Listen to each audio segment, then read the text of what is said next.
tudo bem? Sejam bem-vindos a mais um Pod Buzo. Quero desde já agradecer a todos vocês que estão nos acompanhando nessa nova etapa, nessa nova casa. E sem dúvida, ter vocês aqui faz com que cada episódio desse podcast seja muito especial.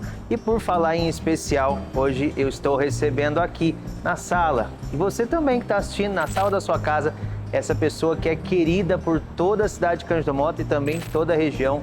60 anos dedicados à saúde do município de Cândido Mota e uma história incrível com a medicina e em especial com a pediatria. Eu tenho a alegria de receber ele que é o meu pediatra também, Dr. Maia. Doutor, muito obrigado por ter aceito esse convite. Eu quero desde já agradecer ao senhor e dizer que é uma honra poder entrevistar o senhor e contar um pouco dessa história tão linda que o senhor tem. Eu que agradeço o convite. Estou aqui para falar alguma coisa sobre a minha vida. Bom, e todo mundo que chega aqui, doutor, tem que contar como que foi a infância, onde nasceu, onde viveu ali os primeiros anos da infância. O senhor nasceu onde? Eu nasci no Frutal do Campo e passei a minha infância lá, fazendo pelotinha de argila para caçar passarinho e correndo atrás de pneu. Era a brincadeira que a gente tinha naquela época, entendeu como é? Entendi. Foi isso aí, a infância foi desse jeito, junto com mais 9 irmãos, entendeu? Nós somos em 10. Desse jeito, a gente procurando sempre obedecer os pais, a mãe, se dando bem com os irmãos. E a gente, então, procurou ajudar as pessoas. Tempo atrás era comum a gente ver famílias com 10, até com 12 irmãos, muitas vezes, né? Exatamente. Era complicado, porque tinha irmão por todo lado, em todo lugar que você ia, nas dependências da casa, você encontrava irmão, entendeu? E eu, então, era um deles, que estava no meio lá e tal. Comecei a estudar com 8 anos, porque não tinha escola lá no Frutal. Aí a prefeitura resolveu fazer uma, mas ia ficar pronto só no outro ano. E aí na casa de um italiano lá, o senhor Antônio De Pedri, ele abriu a sala lá para a professora, dona Munifa Félix, e dar aula para a gente. Aí depois a escola começou a funcionar no ano seguinte. Fiz até o 3º ano, o 4º ano eu vim aqui para Cândido Mota, fiquei na casa do meu avô que morava aqui, eu fiz o 4º ano com o professor Leonardo no Grupão, aí prestei um exame de admissão ao ginásio. Naquela época tinha um exame para você entrar no ginásio. Antigamente era ginásio e colegial, certo?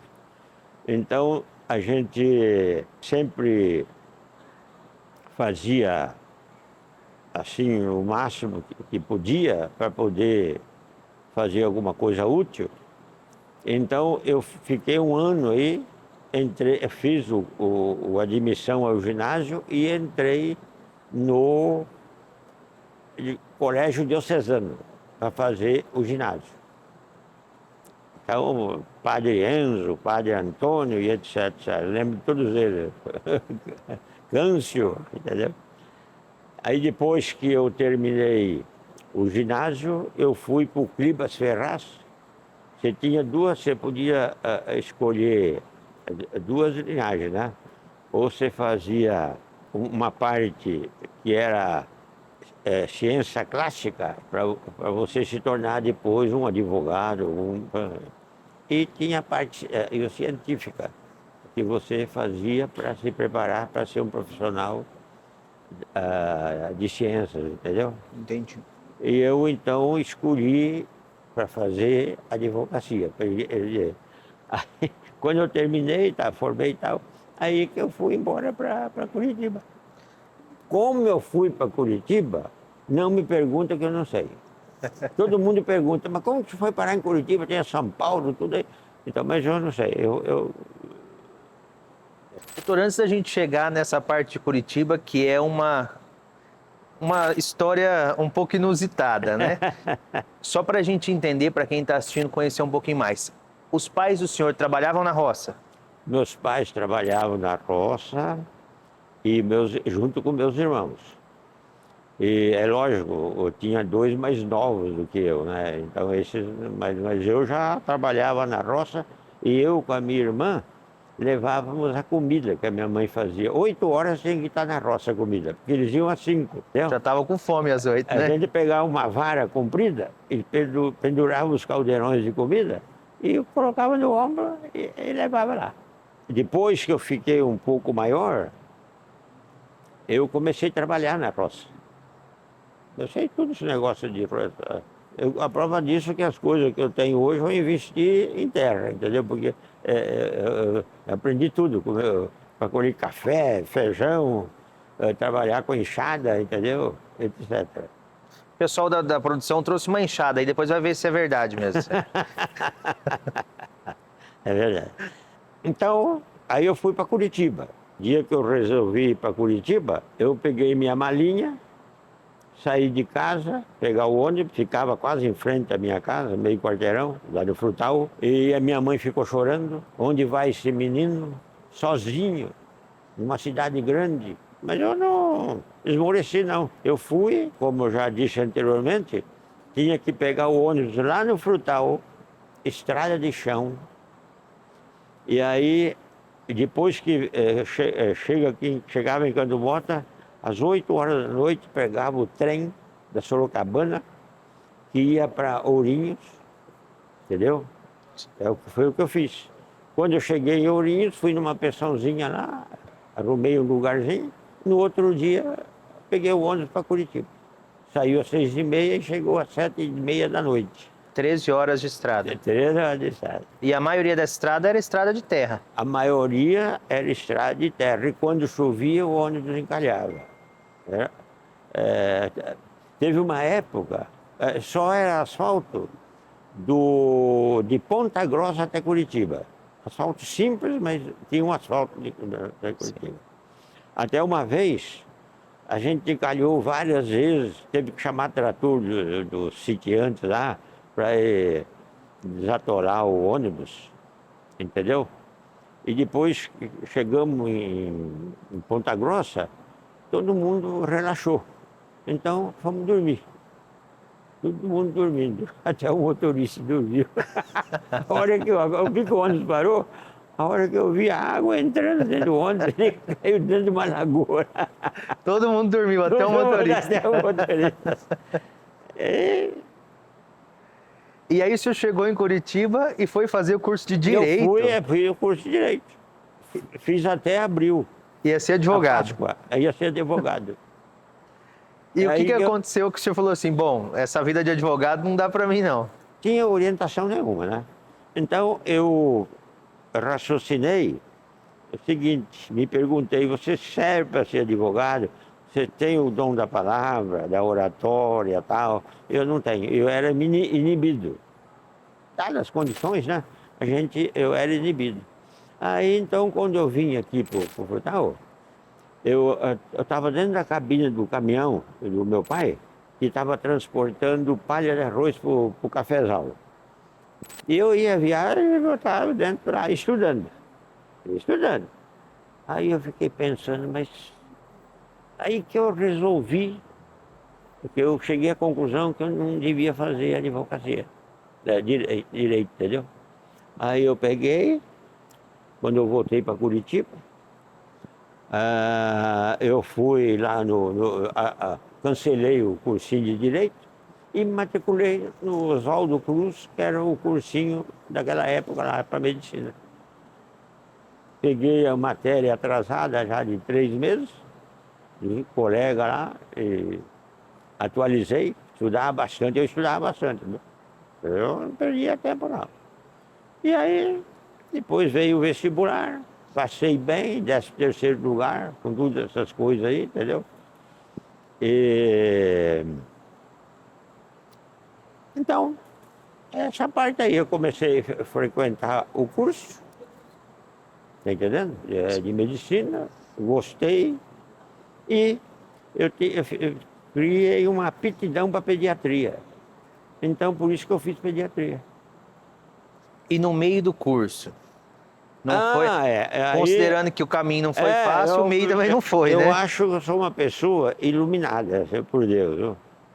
Dada a situação de eu sair de um lugar completamente diverso para ir para um outro lugar, entendeu? Completamente diferente, numa cidade grande lá, sozinho e tal. Eu olhava para o espelho e chorava. Chorava de saudade da casa e tal, entendeu? E lá existia, naquela época, havia uma exigência de que tinha que fazer 2 raios-x de tórax, um cada 6 meses. No terceiro ano, um desses exames deu positivo. Eu estava com tuberculose dos 2 lados. Nossa. Porque naquela época era uma briografia. A briografia é um raio-x pequeno, restrito. Aí eu peguei e pus no meu professor de radiologia. Falei para ele e tal. Ele falou, estudante de medicina começa a entrar em contato com o doente, é píssico, viu? Aí, vem aqui, vamos revelar o raio-x que nós fizemos. Aí ele pôs para revelar, no revelador. Aí, quer ver uma coisa? Puxou assim, enfiou de novo. Falei, professor, não precisa me preparar não, psicologicamente, porque eu sei que eu estou com tuberculose. Eu queria ouvir a opinião do senhor em quem eu confio. Me ausentei da faculdade, vim aqui para minha casa, no Frutal, casa do meu pai, e comecei a fazer o tratamento. Saí com os remédios de lá, aqui eu pegava em Assis, perto do Porto do Papai ali, eu ia, mensalmente ia buscar. Era um tratamento extenso, doutor? Não, o tratamento é o seguinte, você tinha que se alimentar bem, né, viver ao ar livre. Eu tomava 12 comprimidos de um remédio chamado PAS, ácido paramínico salicílico. Tomava hidrazida do ácido ligérico, mais 4 comprimidos. E tomei 180 injeções de streptomicina. Nossa. Hoje eu estou com o aparelho aqui de ouvido porque ela ataca o ouvido. Audição. Então eu tenho uma séria dificuldade auditiva por causa disso. 180. Quando os colegas não estavam lá para aplicar, eu mesmo aplicava também. E aí sarei. Eu não perdi o ano porque naquela época lá o pessoal da faculdade, a faculdade entrou em greve. Quando eu voltei, que voltaram às aulas, eu não perdi o ano. Você vê que eu sou uma pessoa protegida por Deus também. Até uma greve Deus arrumou para não deixar você perder o ano. Aí me formei, vim aqui para Cândido Mota, entendeu? Daí uns 2 anos eu casei. Comecei a trabalhar aí, entendeu? Depois me tornei sócio da Casa de Saúde de São Paulo. Meu pai emprestou dinheiro para mim, para eu dar entrada, e mensalmente eu pagava uma coisa. E peguei o dinheiro, quando eu estava com o dinheiro, peguei e devolvi para meu pai. Aí eu trabalhava no consultório e no hospital. Depois eu entrei no estádio. Fiz uma prova lá e me tornei médico do estado, que eu trabalhei 36 anos lá no posto de saúde, atendendo a criançada. Entendeu? 36. Sim. E depois eu fiz um concurso e me tornei médico do Ministério da Saúde também. Só que é lotado lá em Assis, eu ia todo dia lá em Assis para atender. Doutor, antes da gente entrar ainda nessa pós-faculdade, dessa volta para a cidade, lá na faculdade o senhor teve que trabalhar até para pagar o almoço. É o seguinte, a verba que o meu pai mandava era pequena, né? Eu passava à vontade das coisas lá e tal. Talvez a tuberculose seja para alimentação inadequada. Então, quando eu estava no terceiro ano, eu comecei a atender ambulatório da UP, União Paranaense de Estudantes. Os estudantes comiam lá, a troco da comida. Eu trabalhava a troco da comida lá. E depois, quando eu estava no 4º ano, tive uma sorte, a iluminação divina, que eu cheguei lá para pegar um remédio para tontura, que eu estava com tontura, que eu tenho esse problema mesmo, náuseas quando eu viajo, né? E aí eu estava lá pegando o Dramin, é o laboratório do Dramin, o Instituto Homoquímico e Biológico. Eu estava pegando o Dramin Lá do fundo, uma pessoa me chamou e falou, você é estudante de medicina? Eu falei, sou. Então vem aqui um pouquinho. Quer um emprego? Eu quero, vixe. Entendeu? Aí para trabalhar no hospital, fazendo propaganda para os professores, só no Hospital das Clínicas, entendeu? Só no Hospital das Clínicas fazia propaganda para os professores. Quer dizer, nos momentos em que o senhor precisava, de alguma forma as coisas foram se Alguma coisa encaixando. aconteceu, exatamente. Eu trabalhei nesses lugares que eu falei e só parei de atender depois de 60 anos, quase 60 anos. Ainda exerço a profissão na emissão da carteira de motorista. Eu Como faço que exame. foi essa volta para Cândido Mota, doutor? O senhor era, claro, de uma família Essa volta, conhecida, né? é o seguinte, como eu me dediquei muito à pediatria lá no hospital, o professor, o chefe, viu que eu estava, quando tinha as discussões dos casos, eu saía na frente de todo mundo, entendeu? Eu gostava mesmo de pediatria. Aí, quando terminou o curso, ele mandou o assistente dele me convidar para ficar lá na pediatria. Eu não aceitei. É bem resolvi voltar para a cidade de Natal. Entendeu? E quando chegou aqui, essa aceitação, ela já foi logo de início? Não Ou foi. teve uma construção para se tornar um profissional Teve uma respeitado? construção, né? Toda uma construção. Eu comecei a trabalhar sozinho, aí comecei a ter movimento. Lá o Operários e o Carlos resolveram me chamar para eu me tornar sócio ali do hospital. Tornei sócio do hospital. O meu pai me emprestou dinheiro para dar entrada, depois eu pagava por mês. E quando sobrou um pouco, cheguei e devolvi o dinheiro para o meu pai. Sim. E aí a gente ficou trabalhando, eu investindo em alguma coisa ou outra. 4 filhos, depois tivemos 4 filhos, e eu fazia questão que eles estudassem, eu era meio rigoroso na coisa. Hoje são profissionais, né? São profissionais liberais, bons profissionais, até a Solange que está ali é odontopediatra, e os outros 3 são oftalmologistas. Tem o Maurício, entendeu? O Júnior e a Beth. O Maurício é um caso, assim, à parte, porque ele se dedicou à pesquisa lá na Unifesp, a Universidade Federal de São Paulo. E ele conseguiu desenvolver um produto, entendeu? Que ajuda na operação de retina. Um corante, luteína. Chama-se luteína.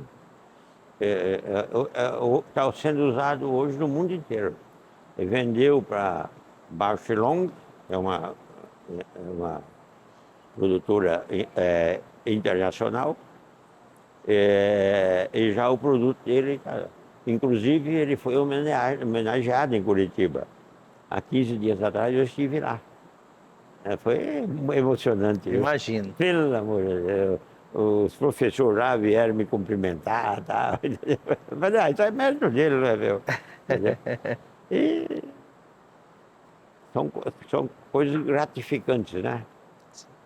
Como que o senhor conheceu a esposa do senhor? Eu conheci assim, é interessante. Um dia que eu vi, na Páscoa, que eu vim de Curitiba, eu estava lá na igreja, assistindo a missa lá, e a solenidade, e eu vi ela, entendeu? E ela estava indo embora, olhando para trás. Aí no outro dia peguei a peruca, foi um susto. Eu sou bem apressado mesmo. E aí conhecemos, entendeu? Ela foi rainha do café da média Sorocabana, entendeu? Depois queriam que ela fosse disputar a Miss Brasil. Aí não, aí não. Aí já é Aí demais. já era casado, né? Tudo. Aí ela é uma lutadora. Ela não tinha estudo nenhum, tinha até o terceiro ano do primário lá. Aí ela pegou, fez o. Como chama aquele curso que faz para fazer tudo num só? Supletivo? Exatamente. Ela fez, passou, aí ela prestou exame para educação física e passou. Ela era professora de educação física. Legal. Mas tinha que pegar lugares longe, sabe, para poder exercer a profissão. Aí ela pegou e fez o magistério, se tornou professora primária. E ela aposentou como professora primária. Entendi. Mas no começo, ela ia como professora de educação física, Botucatu, ia para Botucatu, Presidente Prudente, entendeu? Era difícil, foi difícil. Era uma lutadora também, hein? E unidos a gente conseguiu fazer alguma coisa. Os filhos todos formados, tem netos agora que são médicos já, tal. Os filhos todos formados. Então, a gente acha que a missão foi bem cumprida. O senhor enxerga essa chegada dela na vida do senhor como também algo que ajudou com que o senhor fosse mais longe? Ajudou. Dada o modo dela, tal, ajudou. Entendeu? Não tem nem dúvida. Teve 4 filhos. Sim. Ajudou. Sem dúvida. Tem algum fato que o senhor lembra, nesses 60 anos de saúde, na saúde pública municipal? Algumas coisas, não tem dúvida, que marcaram. Tem algo que o senhor se lembra assim que foi muito diferente? Tem.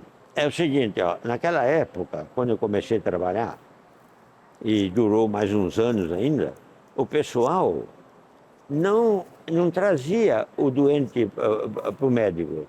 Vinha buscar o médico para ir no sítio. E geralmente chegava lá, era bucha. Principalmente parto, que a parteira não estava dando conta, tal, entendeu como é? Uma vez, me chamaram para atender uma moça com cólica renal. Estava com muita dor e tal, e não trouxeram ela. Aí, eu cheguei lá, levei Baralgin, né, o remédio para cólica renal, etc. Aí cheguei lá, eu notei que não tinha cólica renal. Era uma criança que estava nascendo e os pais não sabiam. Nossa. Mãe solteira naquela época era um escândalo total. Uma mãe solteira, entendeu? Há muitos anos atrás, né? 40 anos atrás, 45. Aí tive que pôr no carro e vim correndo para cá. E aí consegui fazer o parto. Estava sentada a criança, geralmente chama-se parto pélvico, quando é sentada, sabe? Parto pélvico, primeiro filho e pessoa nova, são os 3 ingredientes para morrer a criança. E consegui tirar a criança, entendeu? A criança chama-se Ângela. Chamou-se Ângela. Entendeu? Entendi. E aí, naquela época era muito limitado o recurso de imagem, né, doutor? Não tinha assim Não tinha nada. o que tem Olha, hoje. Você exercer a profissão, vamos supor, você fazia lá um pré-natal. O que você tinha para pré-natal? O estetoscópio de pinar, que é um caninho assim, que você colocava para escutar a criança. Esse era o Não tinha pré-natal. ultrassom, não tinha nada. Entendeu? Hoje é barbada. Né? Cesárea fazia muito raramente em último caso. Não era um negócio difundido, cesárea, como é agora, entendeu? Sim. E quando operava naquela época, geralmente dava complicação, porque estava tudo infeccionado já, por causa dado tempo que passou em trabalho de parto, então estava tudo infeccionado, dava complicação. Então evitava-se ao máximo operar. Era o último caso. É o último caso. Doutor, e aí o senhor olhando para tudo isso, né? Hoje o senhor tem filhos médicos que se formaram em condições com certeza mais tranquilas do que o senhor. 2 na Universidade Federal, onde eu formei. E tendo recursos que o senhor não tinha na época. É. Por um lado, isso é bom, né? Mas o senhor acha que, por um outro lado, também acaba sendo algo mais automático do que algo distinto? Porque a medicina tem um pouco de instinto, né? Esse instinto médico. Como que o senhor vê isso hoje? Essa mudança essa tecnologia na medicina? Hoje, para exercer a profissão, você pede lá todos os exames, entendeu como que é? E que naquela época o médico era um médico de verdade mesmo. Ele tinha que saber examinar um abdômen, não é pedir tomografia, ressonância, ultrassom, etc. Não tinha nada disso. Você tinha que resolver o problema na palpação, clinicamente. Você entendeu?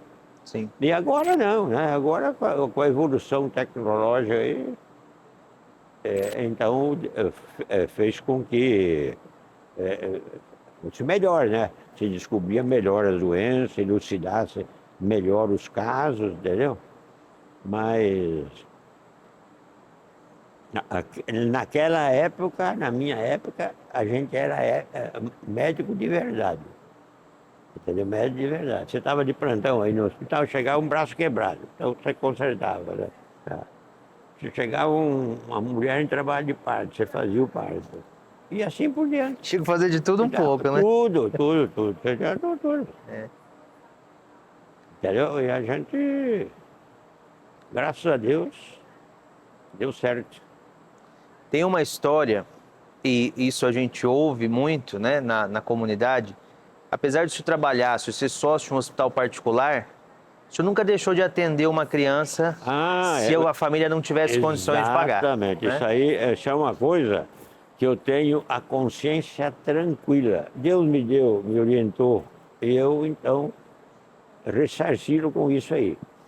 Eu nunca no posto de saúde deixei de atender uma criança que chegasse fora do horário e que não tinha consulta marcada. De jeito nenhum, eu atendia, não tem conversa. E mesmo no consultório. Chegar uma mãe lá com uma criança no colo, você acha que ele não pode pagar e ele mandar embora? O que é isso? De jeito nenhum, eu atendia, não cobrava nada e tal. Eu sempre fiz isso. Atendia pai, muitos e muitos anos. O asilo, muitos e muitos anos, entendeu? Semanalmente ia lá. Quando o senhor encontra hoje na rua, né? Eu posso falar isso porque eu sou uma dessas pessoas. A cangalha serve. Né?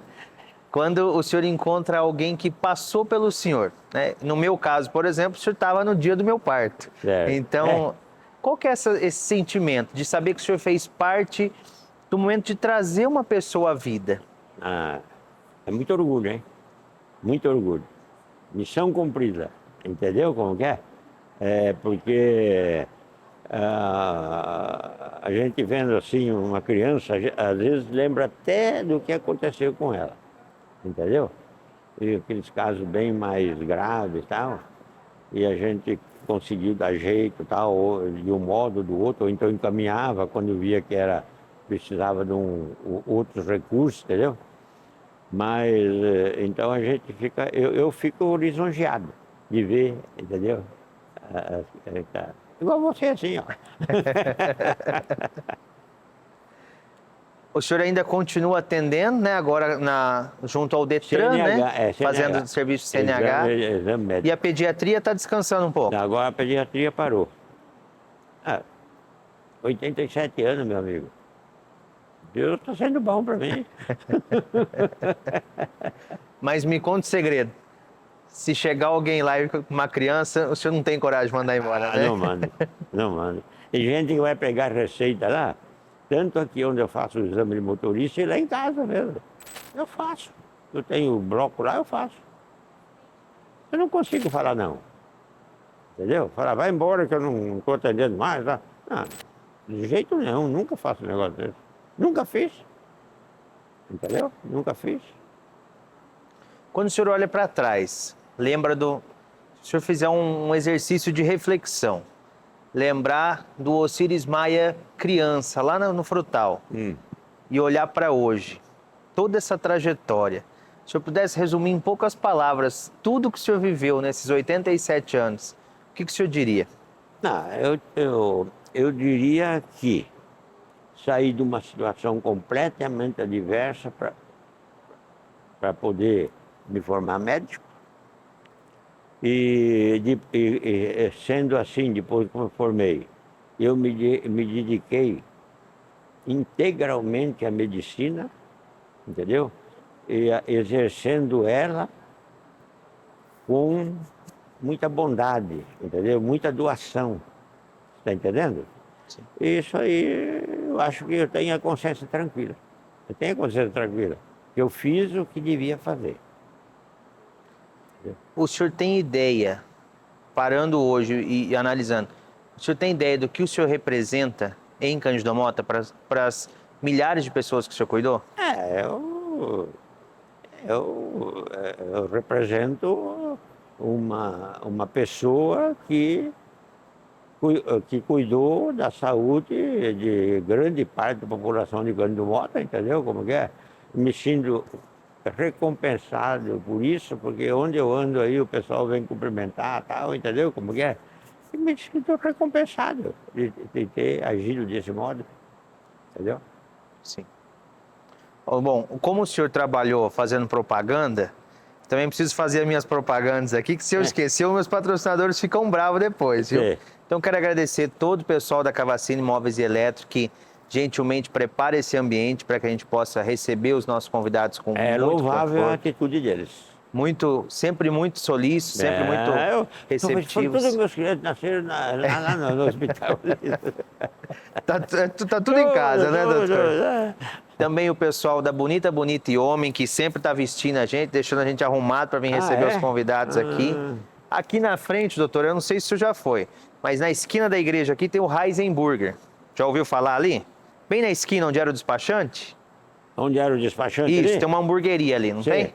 Ali também o senhor precisa, se não foi, tem que provar, viu? Não sei se o senhor gosta de hambúrguer, gosta de uma batatinha frita de vez em quando, mas fica o convite, o senhor vai gostar também são nossos apoiadores aqui. Eu vou prestigiar. Isso aí. Então, obrigado a todos vocês que são parceiros que fazem com que esse programa possa acontecer. Doutor, eu quero agradecer muito ao senhor por estar aqui, mais uma vez, por compartilhar um pouco dessa história tão especial para nós.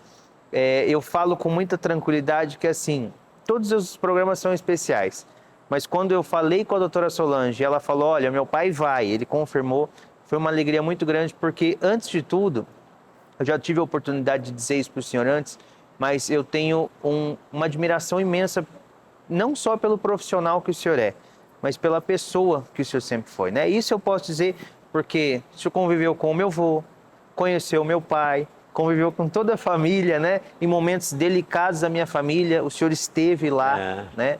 Então, assim, eu queria muito agradecer, aproveitar esse espaço para agradecer a humanidade do senhor. Né? Faz muita diferença a gente ter alguém com o coração como o senhor tem e que cumpre aquilo que é o chamado que Deus tinha para o senhor. Eu né? não tenho consciência pesada. Eu parei de trabalhar, mas eu sempre exerci a profissão com bondade, voltada ao próximo. Está entendendo como é? Prova disso que eu já falei da PAI, dos velhinhos ali, entendeu? Então, eu me sinto recompensado porque eu fiz o que devia fazer. Não, eu agradeço a oportunidade de poder delinear aí a minha vida, entendeu?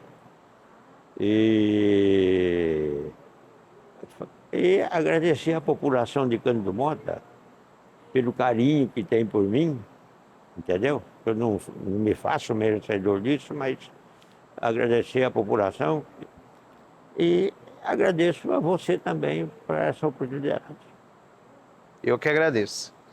Bom, e para vocês que estão nos assistindo, muito obrigado por ficarem até aqui ouvindo essa história. E a gente sempre termina, doutor, com uma mensagem. E aí, conversando com o senhor um pouco antes, me lembrou de quando Deus manda Samuel ir ungir Davi como rei. Né? E Jessé tinha muitos filhos, assim como os pais do senhor tinham muitos filhos. Né? E aí o profeta chega e vê vários filhos fortes, já com condição de ser um rei. E ele olha só esses e Davi está pastoreando ovelha, está longe, né? E Samuel olha para aqueles filhos e fala, não, um desses vai ser o rei. E aí Deus fala para Samuel, Samuel, Deus não vê como o homem vê. O homem vê o exterior, mas Deus vê o coração. Então, assim como o senhor lá no frutal, ainda jovem, sem condições, sem, às vezes, perspectiva nenhuma de se tornar um médico e hoje ser um profissional tão respeitado, tão querido e com uma história tão bonita como é que o senhor tem, o recado que fica para quem está assistindo é isso. Deus não vê como o homem vê. Talvez os homens naquela época olhavam para o Dr. Maia como alguém que não ia ser um médico, jamais. As chances eram quase que zero. Exato. Mas observe o caminho que Deus fez até trazer ele, o plano que ele tinha. E é isso na nossa vida. Deus olha o nosso coração e ele não vê só o nosso exterior. E quando a gente se dispõe, como o doutor fez, a fazer a vontade dele, seguir o caminho dele, eu não tenho dúvida que o final vai ser uma história linda, de muito sucesso e de muitas bênçãos, como a gente acabou de ouvir. A gente se encontra na semana que vem em mais um Podbus e eu espero todos vocês. Muito obrigado, um abraço a todos, fiquem com Deus e até semana que vem.